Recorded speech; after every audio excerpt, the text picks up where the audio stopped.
Assalamualaikum warahmatullahi wabarakatuh. Hi, my name is Anas bin Muhammad Noor, and today I want to tell you about the macroeconomic problem in Indonesia, the cause of inflation and unemployment, and way to recover Indonesia economy.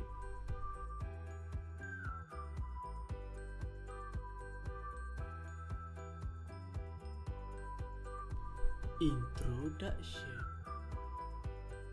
Inflation is a quantitative measure of the rate at which the average price level of a basket of selected goods and services in an economy increase over some period.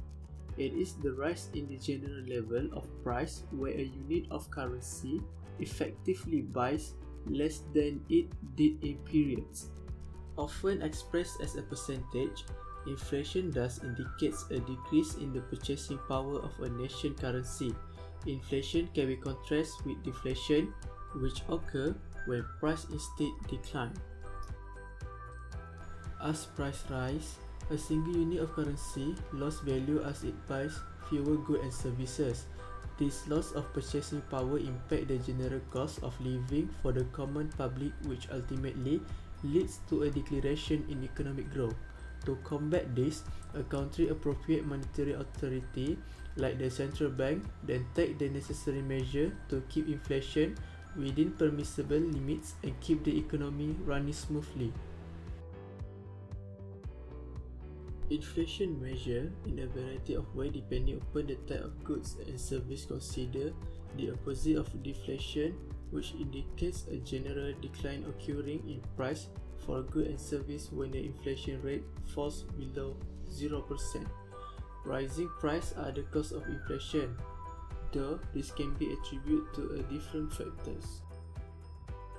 In the context of causes, inflation is classified into three types: demand pull inflation, cost push inflation, and built-in inflation. Unemployment occurs when a person who is actively searching for employment is unable to find work. Unemployment is often used as a measure of the health of the economy. The most frequent measure of unemployment is the unemployment rate, which is the number of unemployed people divided by the number of people in the labor force. Unemployment is a key economic indicator because it signals the ability or inability of workers to readily obtain gainful work to contribute to the productive output of the economy. More unemployed workers mean less total economic production will take place than might have otherwise. Unemployed workers still need to maintain at least subsistence consumption during the period of employment. An economy with high employment has lower output without a proportional decline in the need for basic consumption. High persistent unemployment can signal serious distress in an economy and even lead to social and political upheaval. And economists divide unemployment into many different categories. The two broadest categories of unemployment are voluntary and involuntary unemployment. When unemployment is voluntary, it means that a person has left his job willingly in search of other employment. When it is voluntary, it means that a person has been fired or laid off and must now look for another job. These two categories can be divided into four types: frictional unemployment, cyclical unemployment, structural unemployment, and institutional unemployment. Now, I want to briefly explain about current macroeconomic problem in Indonesia.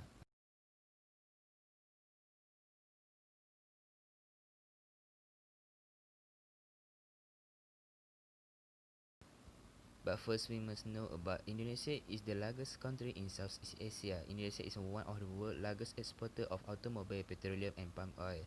Furthermore, they have not suffered negative GDP's growth since the 1998 Asia financial crisis.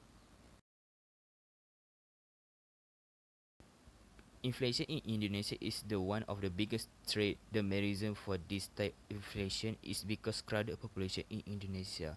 According to UN data, an Indonesian population is equivalent to 3.51% of the total world population.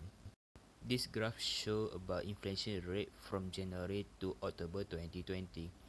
We see about January is 2.68% more than October 2020, which is less than January 2020. Next problem in Indonesia is unemployment caused by global recession. The Indonesian money currency, the rupiah, has lost around 9% of its value. The global economic crisis has caused economic collapse in many countries. Indonesia is obviously affected by this crisis.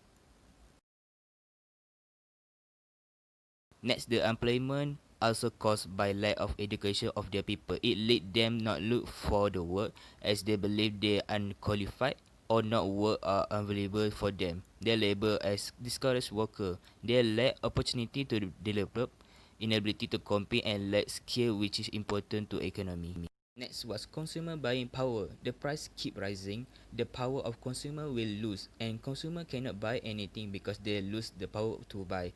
People will not pay tax, and government can cycle the count of money, and firm also can afford to pay salary to their worker. Unemployed cannot pay salary tax because they don't have fixed income.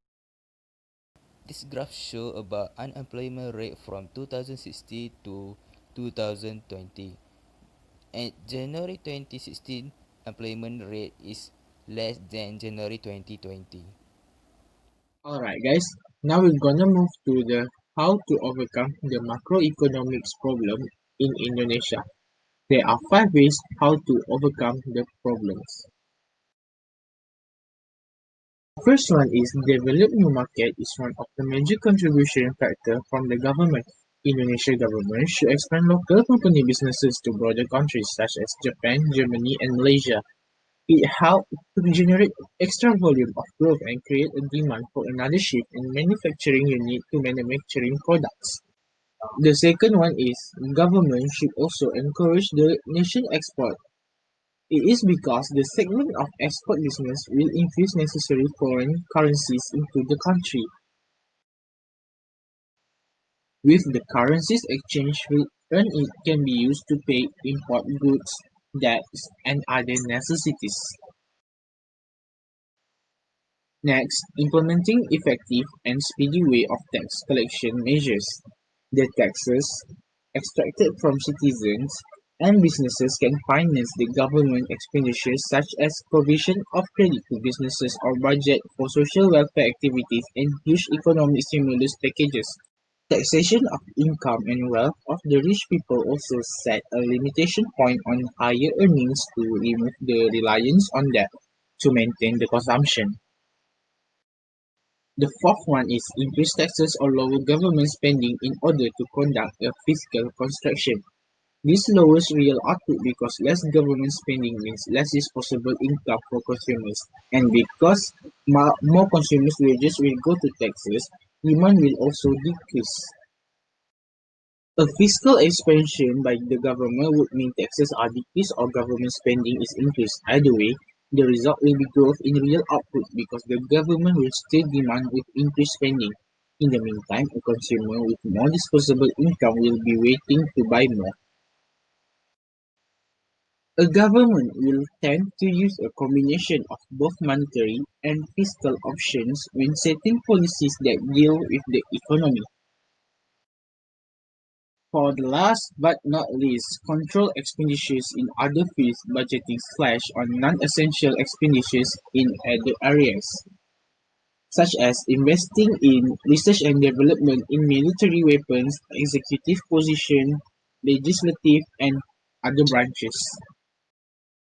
The last part of this video is about conclusion of macroeconomic problem in Indonesia. Inflation causes the redistribution of income and affluence that carry income from one group to another.